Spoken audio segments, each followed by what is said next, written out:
할렐루야. 자, 그러면은 오늘은 이사야서 59장 1절에서 11절까지의 말씀을 다 함께 읽겠습니다. 소리 내어서 읽겠습니다. 크게 소리 내어 읽겠습니다. 여호와의 손이 짧아 구원치 못하심도 아니요 귀가 둔하여 듣지 못하심도 아니라 오직 너희 죄악이 너희와 너희 하나님 사이를 내었고 너희 죄가 그 얼굴을 가리우사 너희를 듣지 않으시게 함이니 이는 너희 손이 피해 너희 손가락이 죄악에 더러웠으며 너희 입술은 거짓을 말하며 너희 혀는 공의대로 소송하는 자도 없고 진리대로 판결하는 자도 없으며 허망한 것을 의뢰하며 거짓을 말하며 독사의 알을 품으며 거미줄을 짜나니 그 알을 먹는 자는 죽을 것이요 그 알이 그 판 것으로 옷을 잃을 수 없을 것이요 그 행위로는 자기를 가리울 수 없을 것이며 그 행위는 죄악의 행위라.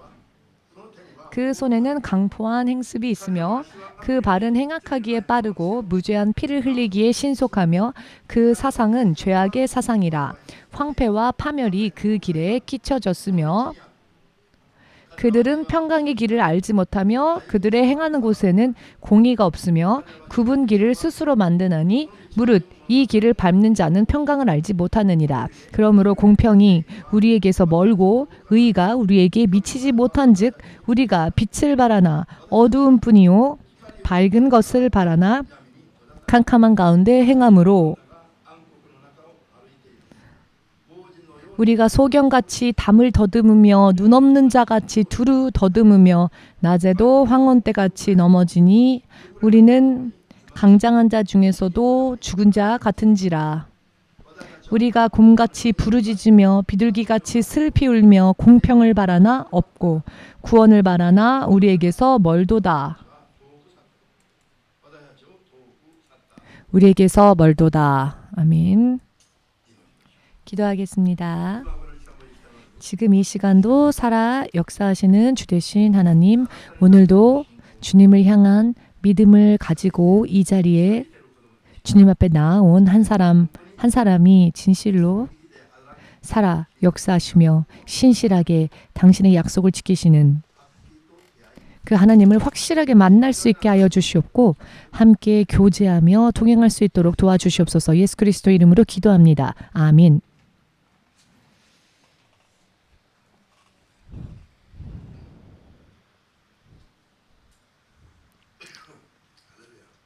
할렐루야.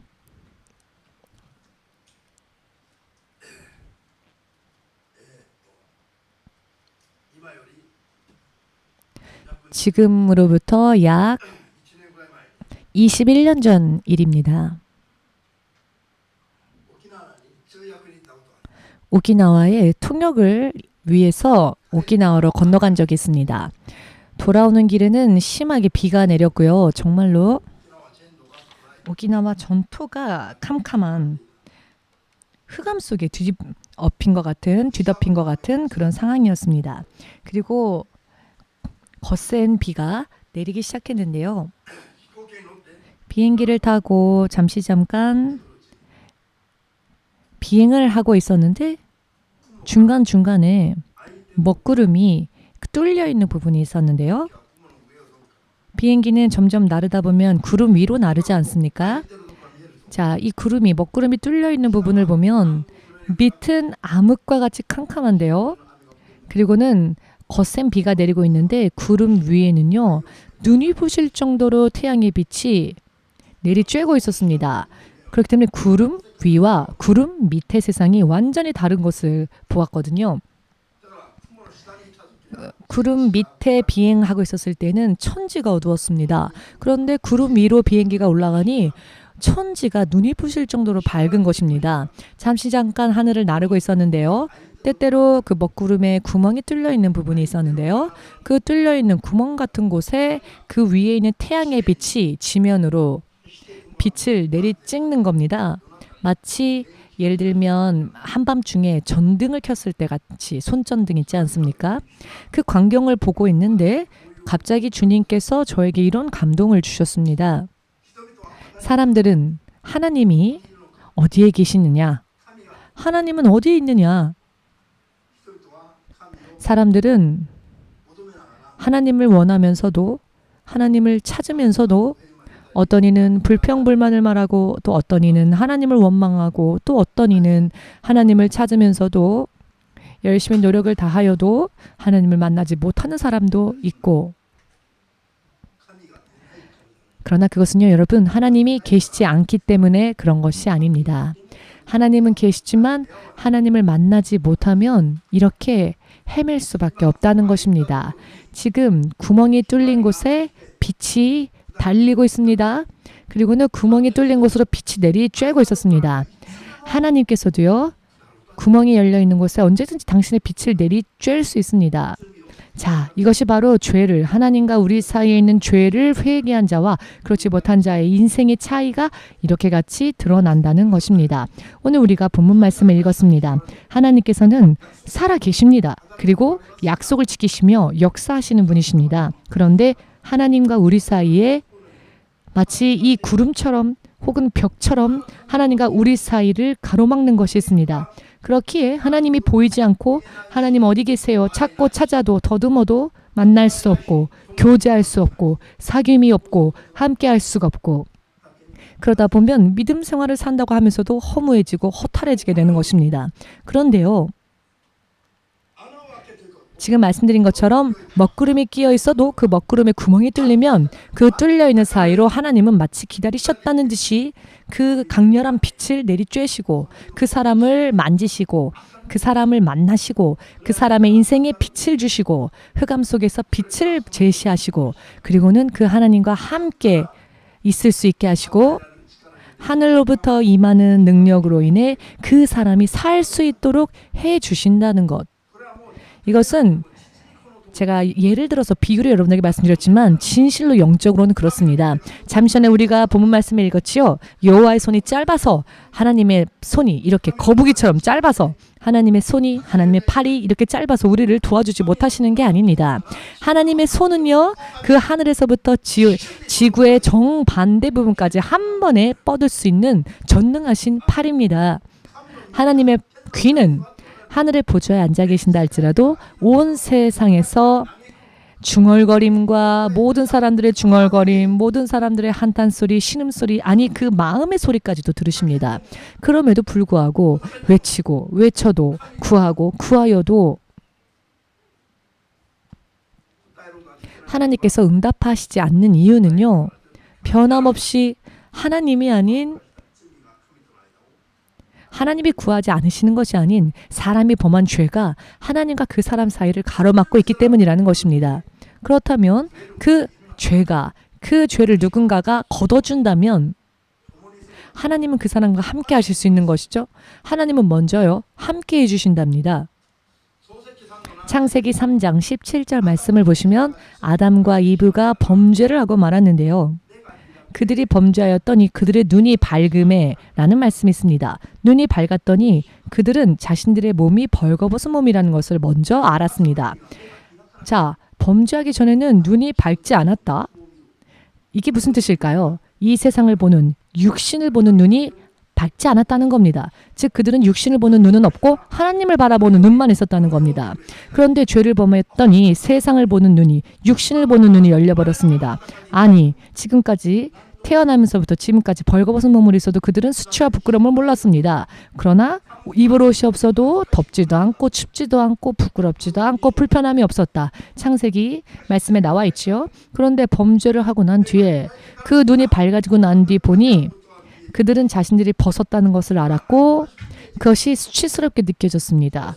또한 추위를 느끼게 되었고 이대로는 안 되겠다 하여서 하나님 안에 있는 것이 아닌 세상에 있는 것, 즉 무화과 잎사귀를 따서는 그 잎사귀로 치마를 만들어 그 허리를 가릴 수 있을 만한 것을 만들어서 이제는 하나님 안에 있는 것이 아닌 세상에 있는 것을 취해서 세상의 것으로 자신을 가리기 시작했지요.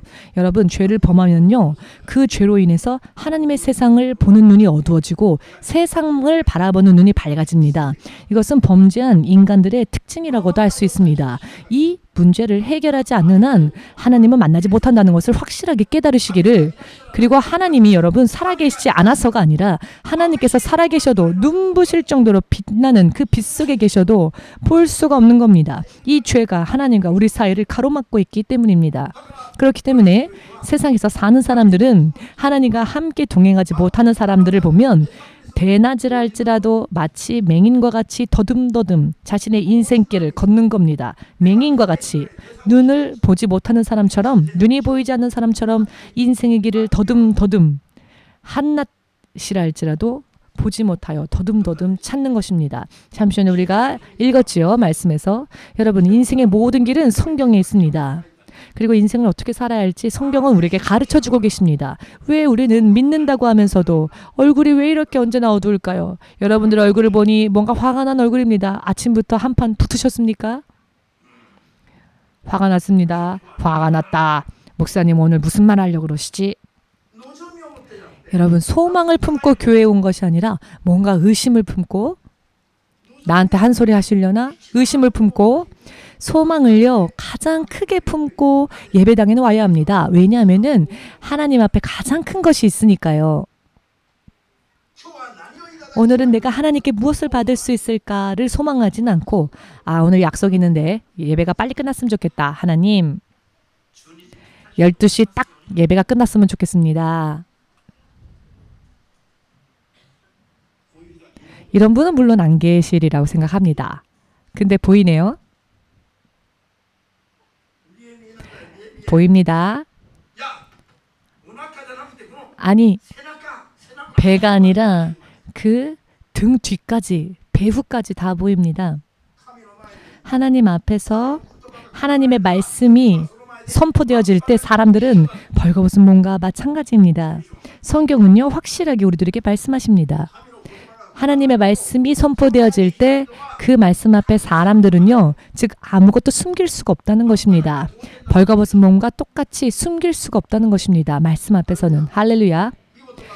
말씀이 선포되어질 때 그 얼굴을 보면은요, 이 사람은 하나님을 향한 믿음이 있는지 무슨 생각을 하고 있는지 보입니다. 어떤 이는 눈알이 튀어나올 정도로 집중하는 사람이 있습니다. 말씀을 들을 때에. 그런데 어떤 이는 핸드폰을 만지작 립스틱을 다시 칠하는 사람도 있고, 하나님을 아직 만나지 못해서 그렇습니다.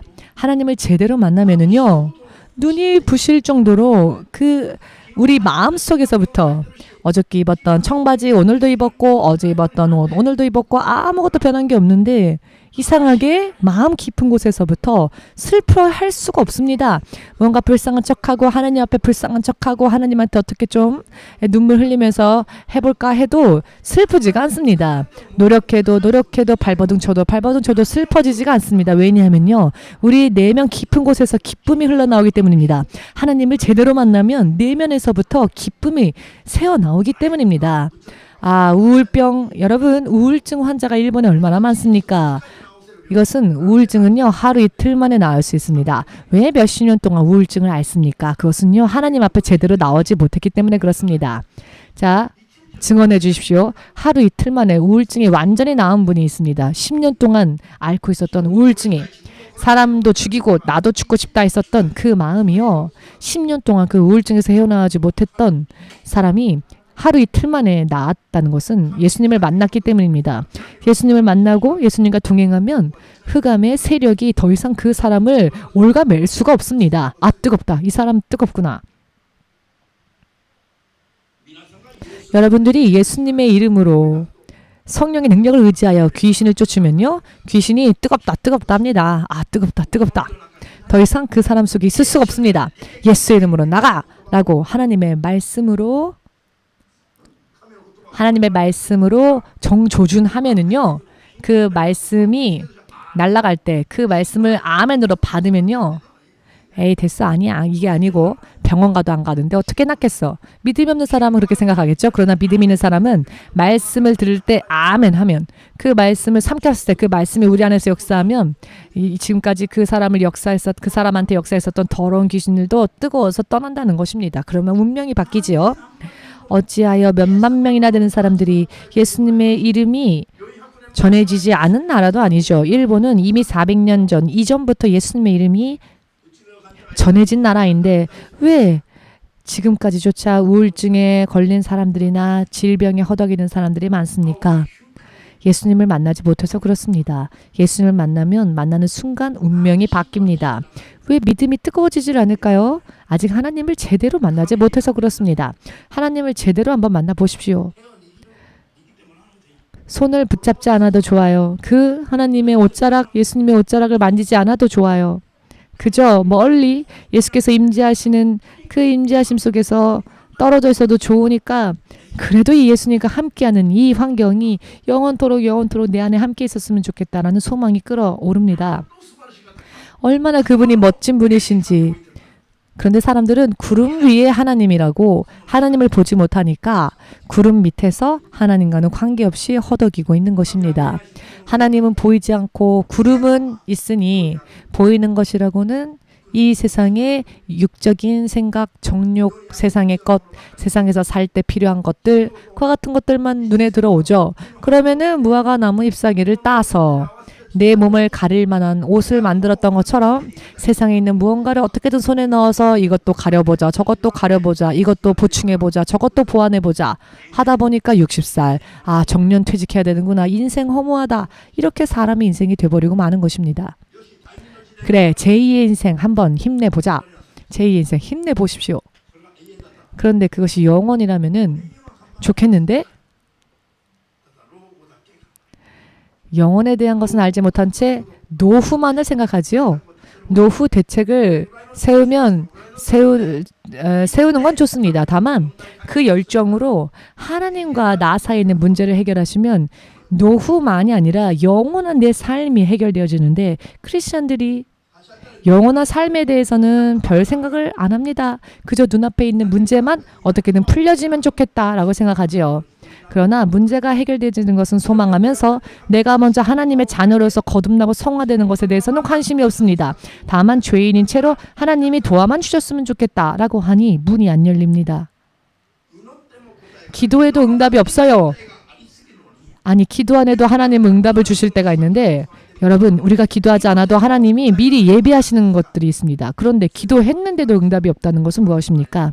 하나님과 나 사이에 아직도 죄가 두껍게 벽을 만들었기 때문입니다. 하나님이 문 밖에서 콩콩 아무도 없느냐? 내가 너와 함께 하고자 하는데 내가 너와 함께 손잡고 걷고 너와 함께 밥을 먹고 너와 함께 있고 싶다. 이렇게 노크를 합니다. 태어나서 지금까지 하나님은 계속 여러분들의 마음의 문을 두드리시는데 완악함을 버리지 않고 세상을 향해 달려가고 육적인 생활, 정욕적인 생활을 그만두려 하지 않고 예수님을 향해 마음의 문을 좀처럼 열려고 하지 않습니다. 죄를 인정하여 그 문을 열려고 하지 않습니다. 그러니 결국 하나님 따로 나 따로 평행선으로 달릴 수밖에 없습니다.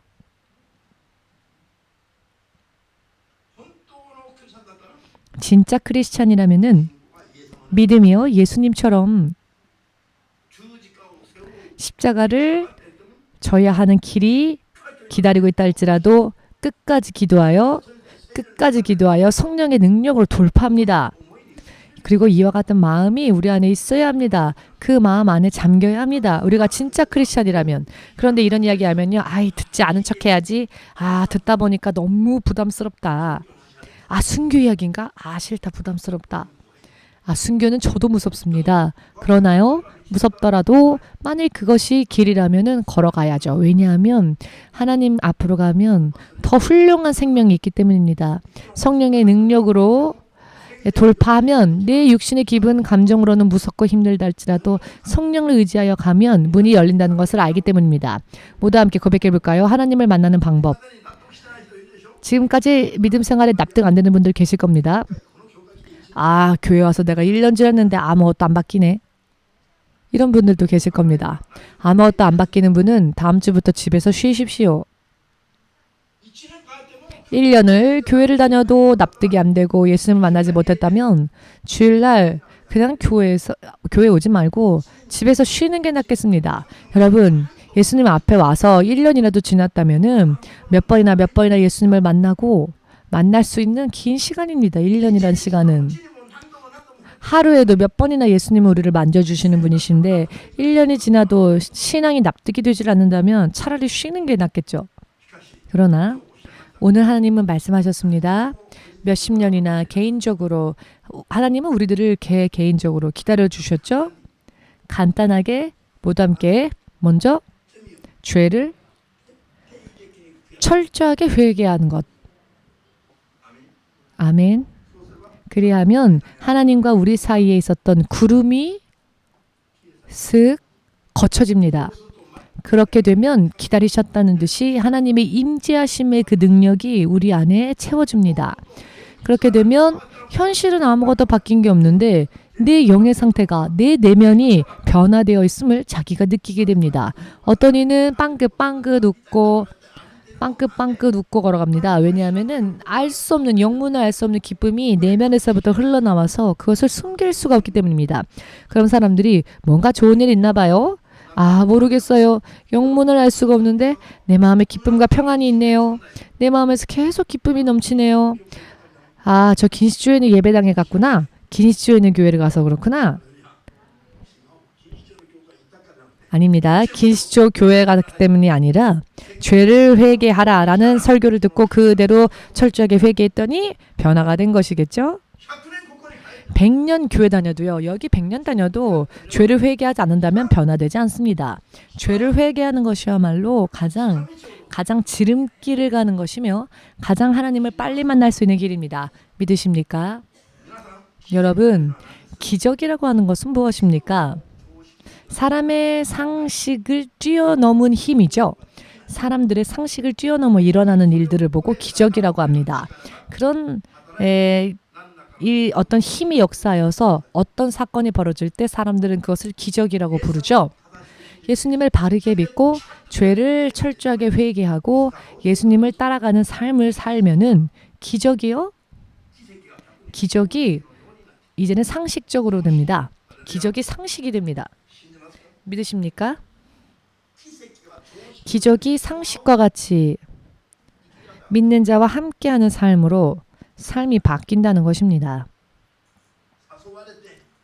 누가 권하여서 가자, 기도하러 가자, 예배하러 가자. 그래서 가는 게 아니라 스스로 자발적으로 다른 사람들도 전도하고 싶어지고 자기뿐만 아니라 병이 고침을 받는다거나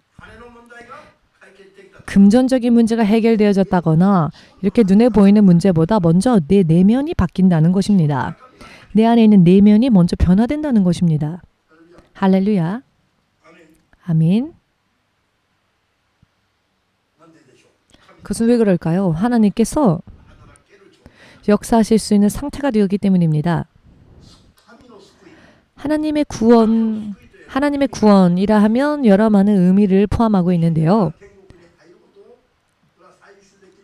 우리가 육신을 떠나서 천국 가는 것은 최종적인 구원이지요. 그리고 그곳에 가면 천차만별 여러 많은 면류관들이 각자에게 임할 겁니다. 그런데 이것은 최종적인 구원이지요. 우리가 세상을 사는 동안에도 여러 많은 의미에서의 구원이 드러납니다. 어떤 이는 질병이 치유받는 은혜를 받고 어떤 이는 마음의 문제 혹은 정신적인 문제가 해결되어지고 어떤 이는 육신의 질병이, 어떤 이는 금전적인 문제가 해결되어지고 어떤 이는 대인관계가 해결되어지고 어떤 이는 가족이 원만해지고 뿔뿔이 흩어졌던 가족이 하나로 뭉칠 수 있게 되고 똑같이 하나님의 자녀가 되어 가족 모두가 하나님을 따르게 되고 오늘의 약속 말씀에도 있었죠. 뿔뿔이 흩어졌던 가족이 모두가 하나님을 따라가는 자들로 만들어주신다. 이것은 하나님께서 약속해 주신 말씀입니다. 그런데 자기만 교회에 다니고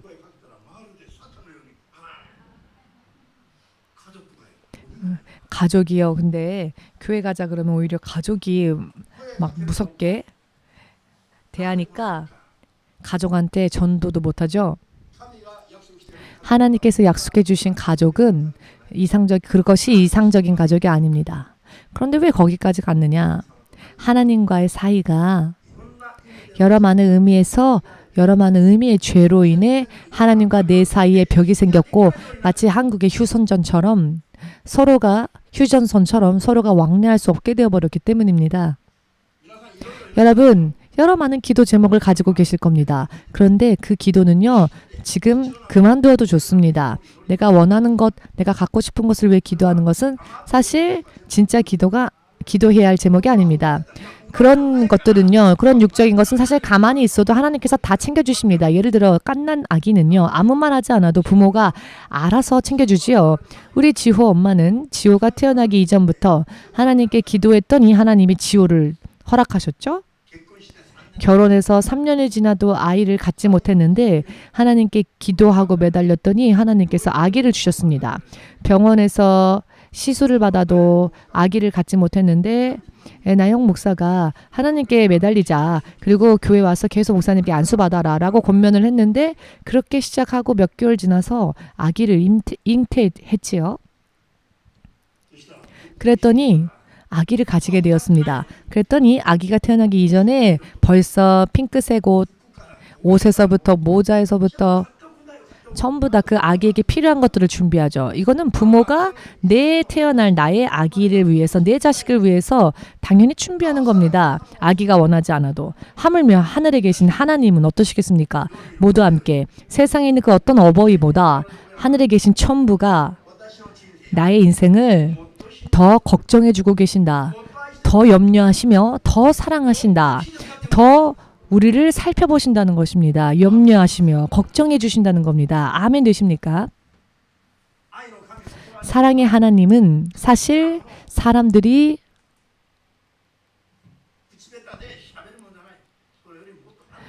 사랑의 하나님 너무나 가볍게 말하지만 사실 그 무게가요, 헤아릴 수가 없습니다. 사랑의 하나님은.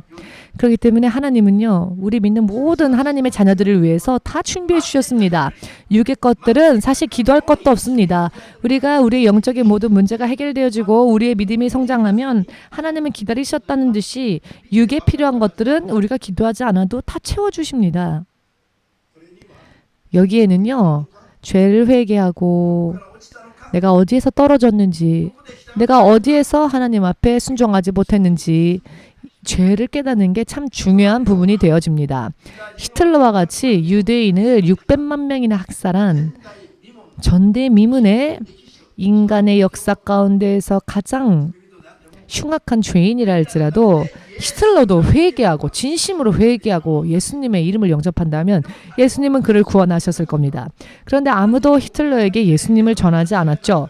본인도 예수님을 영접하고 회개하지 않았기 때문에 예수님은 마지막까지 그를 기다리셨지만 결국은 그를 포기하실 수밖에 없었던 겁니다. 본 해퍼라는 목사님이 간증을 하셨는데요. 이런 죄인조차도 하나님은 사하시려고 하는데 하나님이 그 히틀러를 포기하실 수밖에 없었던 것은 그가 마지막까지 그 악을 버리지 않고 죄를 회개하려고 하지 않았기 때문이었다고. 이게 원인이라는 것입니다. 죄라는 것이 얼마나 끈질기며 질기며 사람의 인생을 그것도 영원토록 엉망진창으로 만들고 지옥의 불속까지 던져버리는 것인지를 이 죄라는 것에 대해서 심각하게 생각해 봐야 합니다. 그리고 무슨 일이 있다 할지라도 죄와는 타협해서는 안 됩니다. 죄와는 타협해서는 안 됩니다. 죄를 허용해서는 안 됩니다. 허락해서는 안 됩니다. 죄는 내가 그것이 죄라는 것을 깨달은 순간에 빨리 회개해야 합니다. 이게 죄였구나. 예를 들어서 이게 죄구나 라고 생각했으면 그 순간 손에서 버려야 합니다. 이것을 근데 사람들이요, 가슴 깊숙이 꽁꽁 숨겨두지요. 이거는 제가 못 버려요. 이건 제가 못 버려요. 지옥 가는 일이 있어도 이건 못 버려요. 어떤 크리스찬이 그런 말을 했습니다. 돈을 위해서라면 내 영혼을 팔아도 좋다라고 하는 크리스찬이 있었습니다. 제가 바로 그 눈앞에서 그 이야기를 몇 년 전에 들었고요. 크리스찬인데 그런 말을 하는 사람이 있었습니다. 돈 문제가 해결만 된다면 자기 영혼을 팔아도 좋다는 말을 했습니다. 그런데 이런 말을 아무렇지도 않게 합니다. 이런 무서운 말을. 제가 이분의 이름은 잊어버렸는데요. 이 이름을 사실 외울 가치도 없는 일이라고 생각합니다. 크리스찬으로서 결코 말해서는 안 되는 말들을 왜 아무렇지도 않게 말을 하느냐.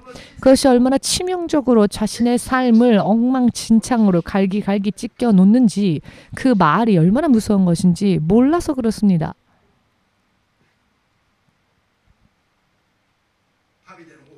다윗 왕은 왕의 자리에 앉은 왕입니다. 왕은 무엇을 말하건 그것이 법이 됩니다. 왕이 바라는 말은 법이 됩니다. 그것이 바로 왕이 가진 권능입니다. 그런데 다윗은 밤낮으로 주님께 오직 기도하였죠. 어떻게 기도했느냐? 내 입술에 파수꾼을 세워두십시오. 내 입술에 파수꾼을 두셔서 제가 밤이나 낮이나 하나님을 향한 불신앙의 말을 뿌리지 않게 제 입술에 파수꾼을 세워주시옵소서 라고 기도했습니다. 얼마나 다윗은 하나님과 가까운 사람이었습니까? 얼마나 그는 하나님을 잘 아는 사람이었습니까? 그런데 오늘날 우리들도요, 그와 같이 배워야 합니다. 본받아야 합니다. 사실은요, 눈앞에서 지금 그 말한 말 빨리 회개하세요 라고 말하고 싶을 정도의 그런 말들을 아무렇지도 않게 하는 사람들이 많습니다. 지금 말한 그 말 하나님 앞에 빨리 회개하십시오 라고 말을 해주고 싶은 일들이 많이 있습니다. 왜냐하면은 믿음의 말은 뿌리지 않고 죄의 말만 뿌리니까 결국 자기의 삶을 그 죄로 점점 올가맵니다. 그리고는 하나님을 원망합니다. 하나님이 어디 계셔? 내가 목사님 이 교회 와서 3년인데요. 아, 피곤합니다. 아무것도 변하는 건 없고 응답도 없고.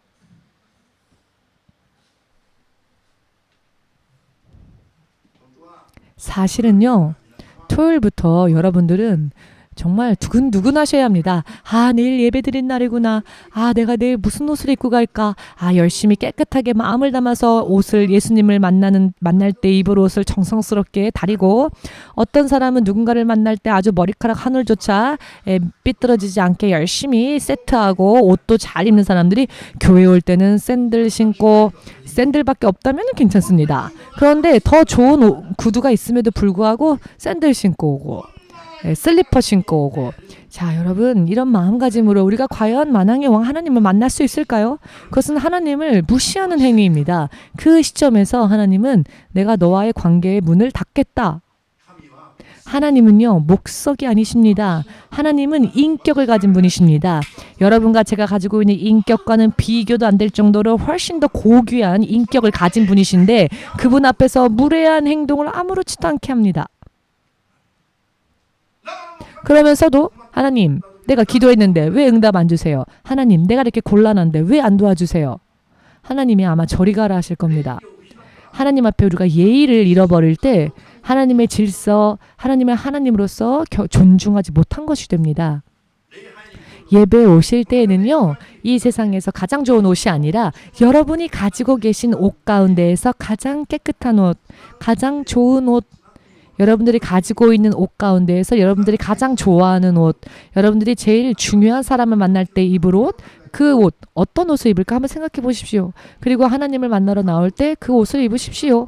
이런 마음가짐이요, 하나님을 경외하는 마음이 됩니다. 이런 마음가짐이요, 죄에서 벗어나 하나님께 가까이 가고자 하는 사람들의 좋은 양심이 됩니다. 이와 같은 기본도 없으니까, 이런 기본적인 마음도 양심도 없으니까 행동은 그냥 여기저기 앉아서 예배를 드리면서도 빵을 먹었다가 뭘 했다가. 자, 여러분, 경건이라고 하는 것은, 경건은 사람의 마음에서 나옵니다. 마음이 흐트러지면요, 경건하지 못해진다는 겁니다. 마음부터 잘 동여매지 않으면 안 됩니다. 어젯밤부터 혹은 아침부터 준비해서 온 사람들은 벌써 앉아있는 자리, 그 자세부터 틀립니다. 제가 무슨 말씀 드리고자 하는지 그 의미를 이해하시겠습니까? 어차피 같은 시간 하나님 앞에 왔고, 어차피 주님 앞에 왔고, 어차피 예수님의 이름을 부른다면은 다 허무해지는 믿음이 아니라 가면 갈수록 생명이, 축복이 넘쳐나고 진정한 해방이 있고 하나님의 진정한 빛의 자녀가 되어서 주위의 사람들이 당신 뭔가 변했네요. 뭔가 되게 좋게 변했습니다. 아, 내가요, 긴시 공원 옆에 조금 잘 안 보이는 곳이긴 한데 긴시공원 옆에 있는 교회를 제가 다니거든요. 여러분, 예수님을 믿는 것에 대하여서 자부심을 가져야 합니다. 좀 자부심이 있어야 합니다. 내가 예수님을 믿는다는 것에 대해서. 돈 100만 원, 단돈 100만 원만 들어와도 입술이 찢어지죠. 누가 왜 이렇게 좋아해요? 안 물어도요. 내가 이 돈 100만 원 공짜로 번 돈 내가 어떻게 자랑할까? 어떻게 자랑할까? 물어보지 않아도 내가 언제 이 돈을 자랑할까? 아주 그냥 열심히 머리를 굴립니다. 그런데 내가 예수님을 믿은 그 가치와 기쁨에 대해서는 다른 사람들한테 내가 언제 내가 만난 예수님을 말할 수 있을까? 내가 언제 이 예수님을 소개할 수 있을까? 머리를 굴리면서 집중적으로 생각하고 공략하는 사람은 도대체 어디에 있습니까? 자, 전부 내가 이렇게 하지 못했다면은 하나님을 무시한 겁니다. 세상에 있는 것보다 하나님을 무시한 겁니다. 세상에 있는 것보다 하나님을 경시 여긴 겁니다. 그것도 죄입니다. 그것을 깨달으셨다면, 믿으신다면 예수님께 영광을 돌리시기 바랍니다. 예수 그리스도를 향한 마음의 태도까지 우리는 바꿔야 합니다. 마음가짐까지 바꿔야 합니다. 아멘 되십니까?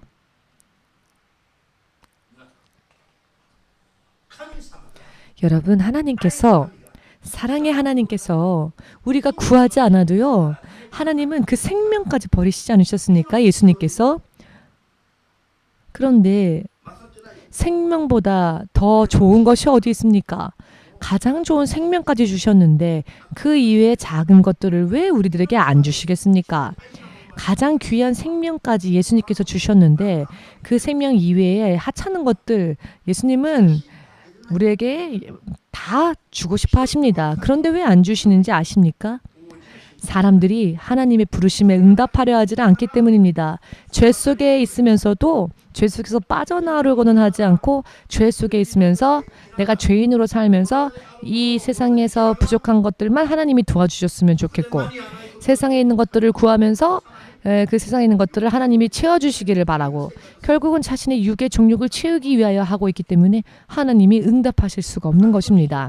하나님의 사람으로서 죄에서 벗어나고 하나님과 동행하며 거룩한 하나님의 자녀로서의 삶을 소망하고 갈구하고 죄에서 벗어나기 위해서 발버둥 치며 철저하게 여러분들이 기도하면 육신에 필요한 모든 것들은 여러분들이 구하지 않아도 다 허락해 주신다는 겁니다.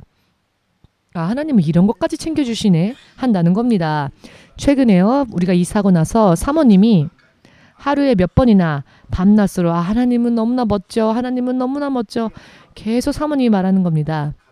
집이 좁아서요.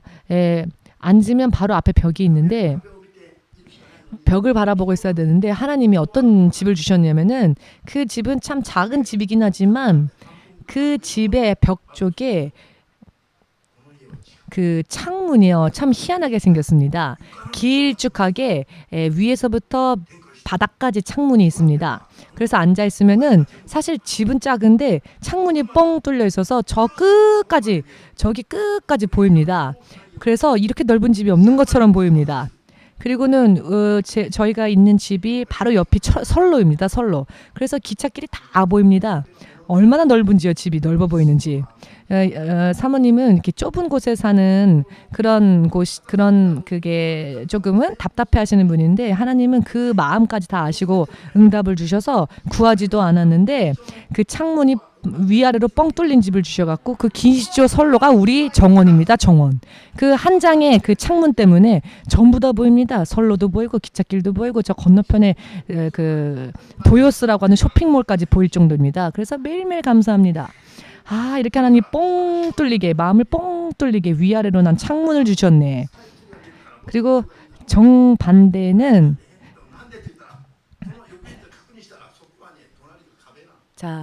저희 집의 반대쪽에는요 스카이트리 쪽인데 그쪽에는 그 옆에 그 건물 벽이 있어서 우리 집이야말로 아주 그냥 훌륭한 집이었던 겁니다. 우리 그 방에 그 창문을 통해서 긴시조가 다 보이니까 스카이트리 정반대쪽이긴 하지만 기찻길 선로가 다 보이니까 아주 그냥 뻥 뚫렸습니다. 저희가 그런 집을 달라고 구하지도 않았는데 좁은 곳에서 사는 것을 답답해하는 그 마음까지 하나님은 아시고 그 마음과 기분까지 아시고 우리를 기쁘시게 그리 해주시고 찬양하게 해주셨습니다. 얼마나 섬세하신 줄 아십니까? 하나님이 그 섬세하신 하나님이 그 이름이 부처가 아니라 그 하나님의 이름은 예수님이다. 믿으시는 분은 아멘으로.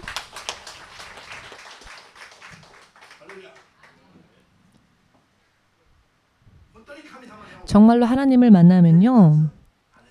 할렐루야가 연발할 수밖에 없습니다. 하나님은 참 세심하시네. 이렇게 좁으면 갇혀있는 것 같아서 그 심리적으로 답답해하는 마음까지 아시고 이렇게까지 해주시네. 여러분들 가장 걱정하는 거 뭡니까? 돈이죠. 월세, 생활비, 이번 달 저 미운 저 남편 놈이 나한테 용돈을 얼마 줄까? 하나님 저 사람의 마음을 활짝 열어서 이번 달에는 용돈을 아주 많이 저 못된 남편이 용돈을 많이 이렇게 기도하진 않으십니까? 하나님이 10년 전에 저에게 말씀하시길 그런 돈 기도는 너가 계산하고 너가 걱정할 게 아니다 라고 하셨습니다. 하나님이 그것은 우리가 기도하지 않아도 다 알아서 주시는 것이랍니다. 마태복음 6장 33절 약속으로 하나님이 우리에게 이미 말씀을 주셨는데 왜 걱정합니까? 죄에서 벗어나서 하나님과 동행하려고는 하지 않고 왜 쓸데없는 걱정까지 하십니까? 왜 세상에 있는 그런 망할 수밖에 없는 것들 그와 같은 것들 속에서 걱정하십니까? 창세기 3장 7절의 말씀처럼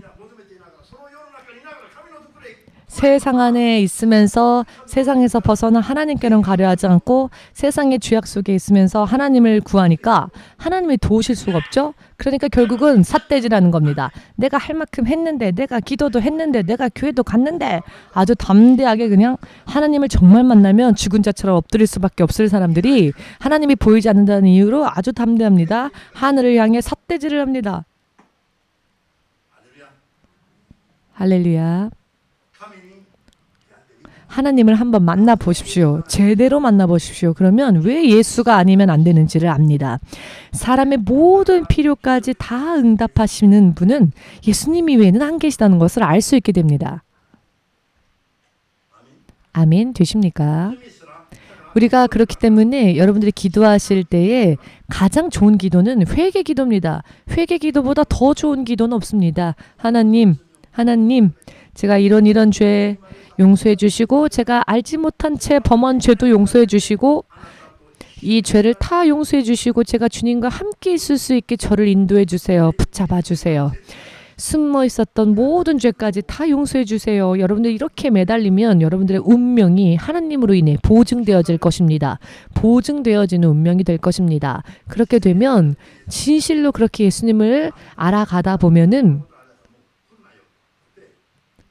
예를 들어서 너는 오지 마 해도 아니요 나는 예수님 앞에 갈 겁니다. 아니요 나는 붙잡을 겁니다. 우리 교회 히로시 집사처럼 히로시 집사님이 옛날에요 목사님과 참 마음이 안 맞았습니다. 제가 한번 화가 나서 자 그럼 다른 교회 가라고 한 적이 있습니다.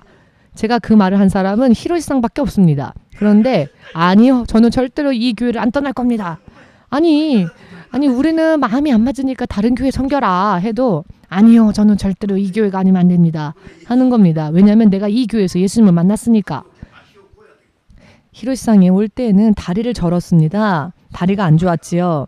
제가 바깥에서 돌아오면 다리를 이렇게 뻗고서는 의자에서 앉아서는 저를 보고 인사도 안 합니다. 그래서 참 예의가 없는 사람이다라는 생각을 했습니다. 저는 그 교회 담임 목사인데 그 교회에서는 아버지 같은 사람인데 자 목사님이 오면 예를 들어 강아지가 잠깐 집에 나가서 다시 들어와도 우리 강아지 왔구나 하고 반겨줄 텐데 이 히로상은 인사도 안 하고 얼굴도 까닥도 안 하고 의자에 앉아서 다리 쭉 뻗고는 그러고 있는 겁니다. 그런데 사실은 이 다리를 굽힐 수가 없었던 겁니다. 다리가 아파서. 그래서 온전하게 앉을 수가 없었던 겁니다. 눈 깜짝할 사이에 하나님께서 고쳐주셨습니다. 예수님을 만났습니다. 그래서 우리 교회 말고 다른 교회 가서 해도 나는 이 교회에서 예수님을 만났기 때문에 나는 안 떠날 겁니다. 지금까지도 가장 충성된 하나님의 사람으로서 비가 오나 눈이 오나 바람이 오나 이 교회의 그 기둥이 되어서 중심적으로 일하는 사람이 바로 히로시님입니다. 히로시님.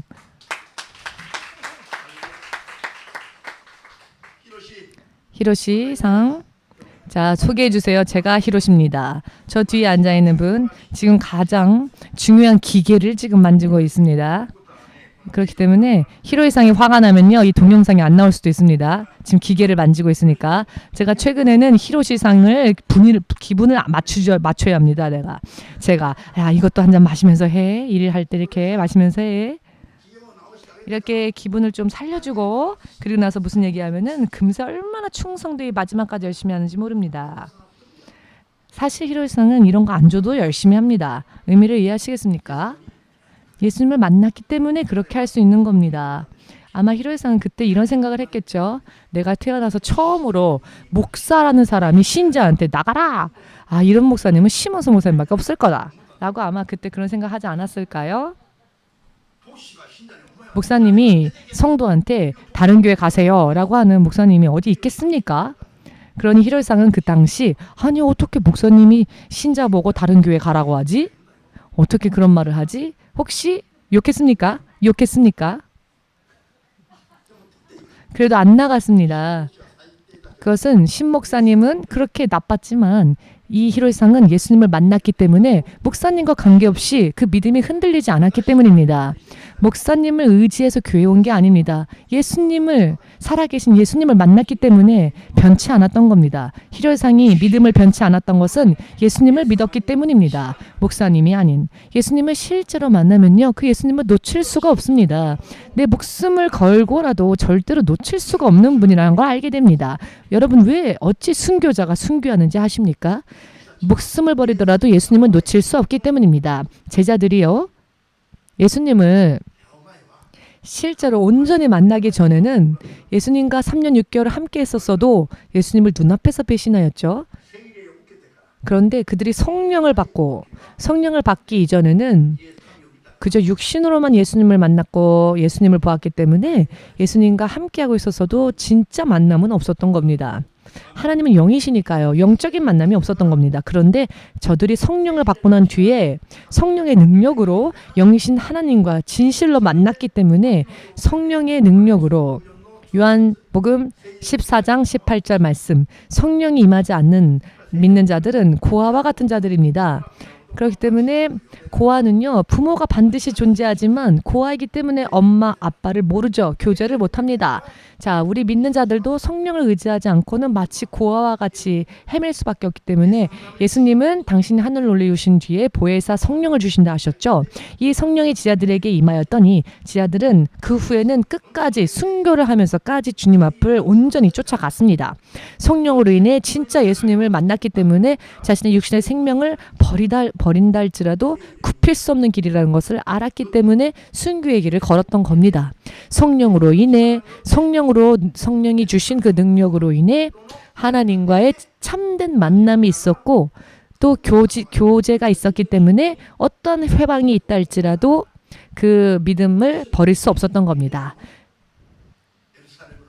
그 제자들을 보고 예루살렘 사람들이 형제여 당신들이 성령을 받았다면 마치 술 취한 것처럼 새술에 취한 것처럼 방언을 말하는 그 제자들을 보고 그것이 어떤 일인지를 모르겠지만 하나님의 위대한 일을 말하고 있는데 자 그럼 우리는 어찌할꼬 형제들이 그 마음에 찔려 베드로에게 물어보죠. 사도행전 2장 말씀을 보시면 그 장면이 나오는데요.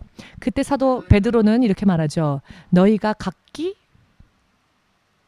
너희의 죄를 회개하고 성령을 받으라. 성령을 받는다는 것은 너희가 죄를 회개하고 세례를 받으라. 세례는요. 내가 여태까지 내 뜻대로 살았던 것을 장사하고 즉 묻어버리고 이제는 하나님의 사람으로 다시 걸어가겠다라는 뜻입니다. 자, 다음 달인가요? 8월 5일 우리 교회에서 침례를 갑니다. 매년 침례를 갑니다. 어떤 사람은 매년 침례를 받는 사람이 있습니다. 도대체 왜입니까? 작년에 회개하고 침례 받았고 이제는 하나님의 사람으로 살겠습니다 해놓고 또 흐트러져 갖고 제가 다음에 또 받고 싶어요 하는 분들이 계신데 물론 그래도 그렇게라도 예수님 앞에 자꾸 나아가려고 하는 사람이 낫겠지만은 그러나 여러분 침례는요. 침례가 무엇입니까? 내가 죄에서 벗어나서 육신에서 벗어나서 하나님과 함께 살겠습니다라는 내 육신의 행위로서 고백하는 행위입니다. 그렇게 고백하여서 죄를 벗어나고 죄의 사함을 얻으라라고 사도 베드로가 이야기하였죠. 그리하면 하나님께서 너희에게 선물로 성령을 주시리니 성령을 선물로 주신다고 하셨습니다. 선물. 아무런 대가 없이 공짜로 주어지는 것. 이렇게 하나님이 선물로 주시는 능력, 성령을 주신다는 겁니다. 선물로. 아멘. 그리하면 제자들처럼 변화될 수 있습니다. 제자들처럼 바뀔 수 있습니다. 예수님을 향한 그 지식이, 그 마음이 한결같아질 것입니다. 길을 걸으면서도 내가 어떻게 크리스찬이 되었지? 내가 어찌 이렇게 이 많은 사람들 가운데에서 어찌 나 같은 사람을 하나님이 당신의 자녀 삼아 주셨지? 그것만 생각해도 기적인 겁니다. 내가 예수님 모르고 살았으면 지옥 갔었을 텐데 이제 내가 지옥에서 벗어나 이렇게 하나님의 나라를 향해 걸어갈 수 있게 되었으니 기적 중의 기적이다. 기적보다 더 큰 기적이다. 그런데 이와 같은 의미는요, 성령으로 인해 사는 사람들은 깨달아지는 의미입니다. 그러니 절대 놓칠 수가 없는 겁니다. 로마의 카타콤을 발굴했을 때 화산이 폭발하여서 화산재가 날아와서 모두가 불에 그슬리고 죽어가는 가운데서도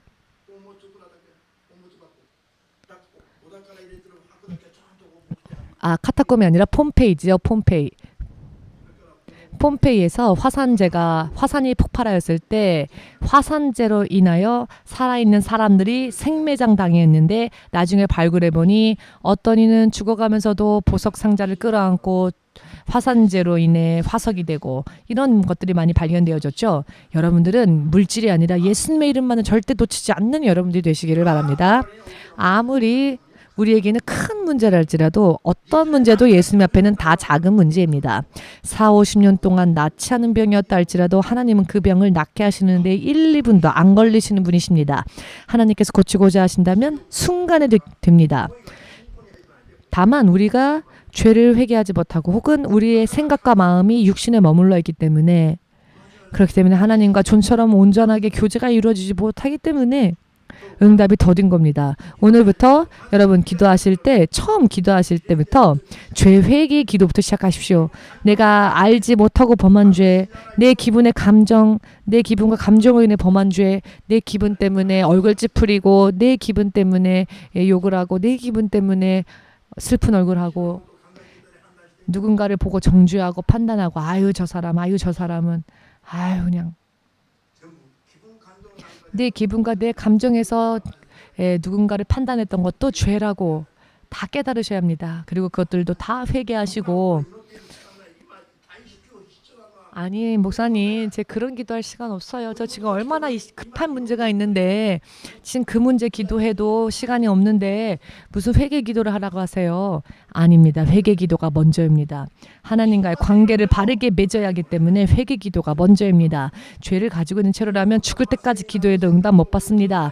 회개하여 죄 속에서 빠져나오려고 하지 않으면 하나님을 볼 수 없습니다. 죄 가운데서 하나님을 볼 수가 없습니다. 믿으십니까?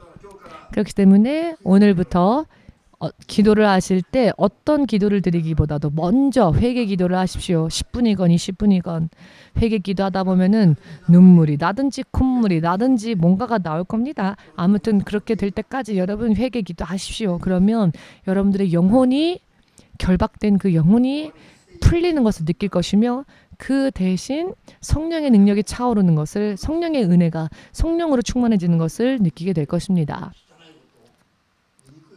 눈물 콧물 흘리며 회개하는 그 기도는요, 더러운 게 아닙니다. 그것은 아름다운 겁니다. 의미를 이해하시겠습니까? 눈물 콧물 흘리며 회개하는 기도는 그 무엇보다도 아름다운 기도입니다. 왜냐하면 죄에서, 가장 더러운 죄에서 나오는 기도이기 때문입니다. 여러분들의 지난 모든 날들을 돌아보시며 내가 알면서도 범했던 그 죄를 회개하시고, 혹은 모르고 범한 죄를 또 하나님 앞에 회개하시고, 하나님과 나 사이에 있었던 벽을 부수고 하나님 앞으로 이제는 나아가서 하나님과 손 꼭 붙잡고 하나님의 자녀로서 당당하게 믿음 생활하고자 원하시는 분은 아멘으로 박수를 예수님에게 마음껏 돌리시기 바랍니다. 이제 예수님의 이름 3번 부르고 우리 함께 기도하는 시간 가지겠습니다.